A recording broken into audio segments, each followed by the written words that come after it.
And to get a more well-furnished analysis about the current situation, we have been joined by defense analyst Mr. Yasir Masood with us in the studio. Mr. Yasir, what can you tell us regarding the situation and, of course, looking at the options, Pakistan's response to the current situation?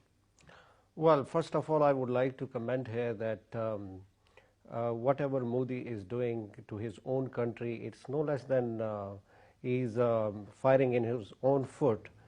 And we believe that this whole nation is frenzied. They are following this maniacal pursuit, the jingoism and a kind of lunatic attitude which has been emanating from India for quite many years now. And I would also like to mention that it's not only that. The BJP is following and it's mentoring under the RSS. Modi himself has nurtured under the nursery of RSS. So, and this whole concept of Hindutva that was started off in 1930s, this injection of political Hinduism became, now it became a norm of the whole Indian society.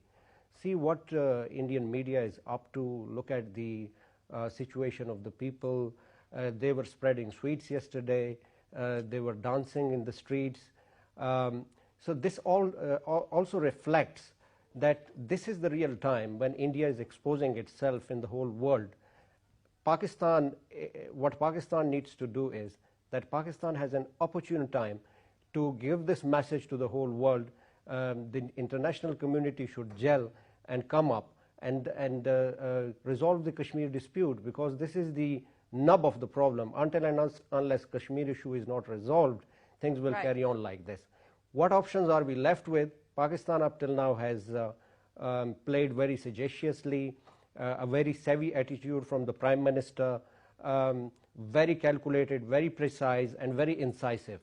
And you see, the ball is in India's court, because India is the one which started off. Now, the whole onus lies on India's hand. It's entirely up to them that whether they want to go for peace or they want to go with same belligerent attitude.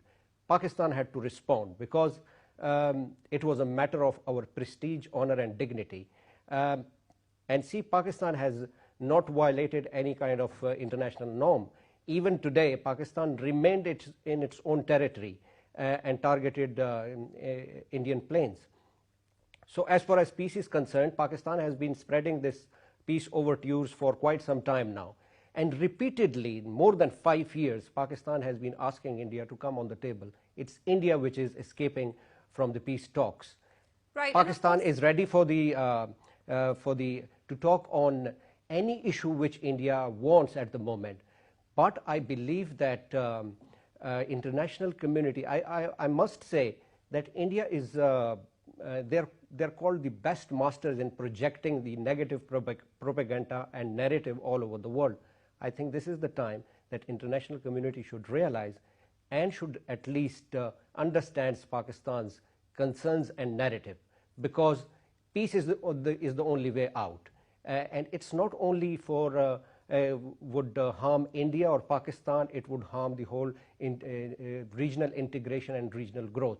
Pakistan at the moment is playing an instrumental role for the regional connectivity, for the regional coherence at the moment. Right, and of course, as you mentioned, that the international community must realize what India is doing and must take notice of the tension that is spread because of India in the region, and how dangerous the situation can be if it does escalate. If we particularly look at the role that the international community can play in the de-escalation between these two states, what do you see can be done? Well, even when we talk about India and Pakistan, I think back channel diplomacy can still be used.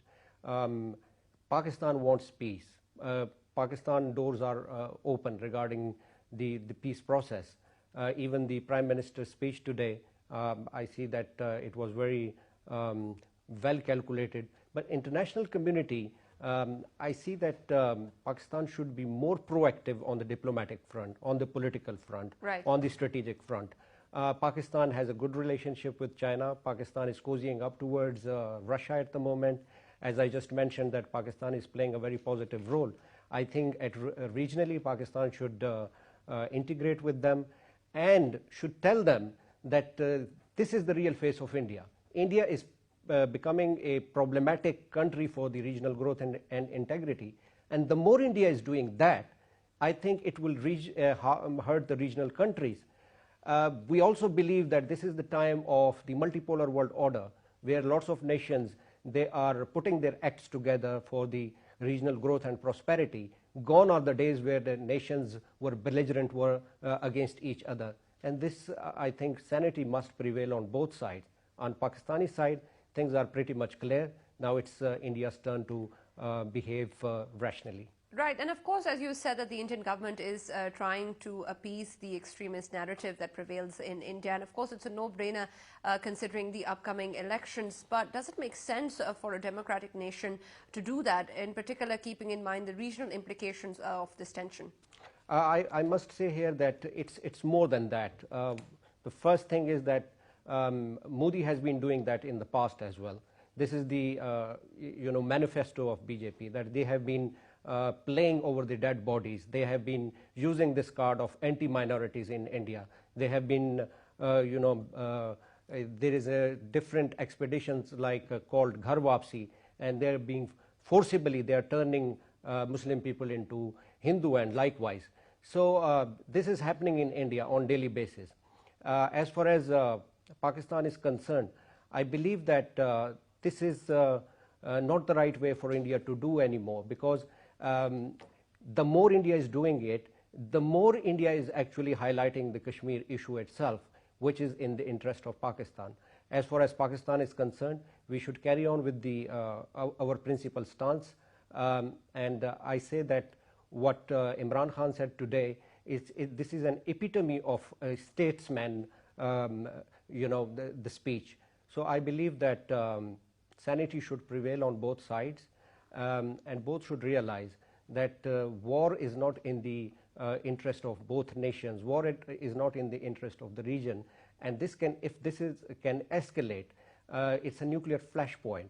Right. So both should act rationally, I believe. Right, and if we look at the Kashmir issue and of course the human rights violations that have been rampant there, and also considering the suicide rate of the Indian forces themselves, is it not clear to India and the rest of the world that a military solution is not possible in Kashmir? Military solution has never been an option in all of the worlds. If we see the history, see what happened in Afghanistan.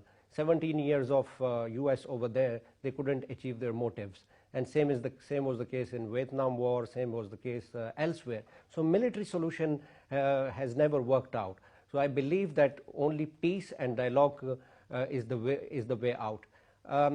I also believe that India is panicky at the moment, because India had these designs to isolate Pakistan in the region, but it is going the other way around for India itself. Through China-Pakistan Economic Corridor, through better strategic, political and economic relations with China, Pakistan's leverage in Afghanistan, Pakistan better ties with the United States of America, Pakistan's better relations with Russia. So India is in that fear that India feels that it is going to be isolated in the region. And I think so that is the real worry from the Indian side.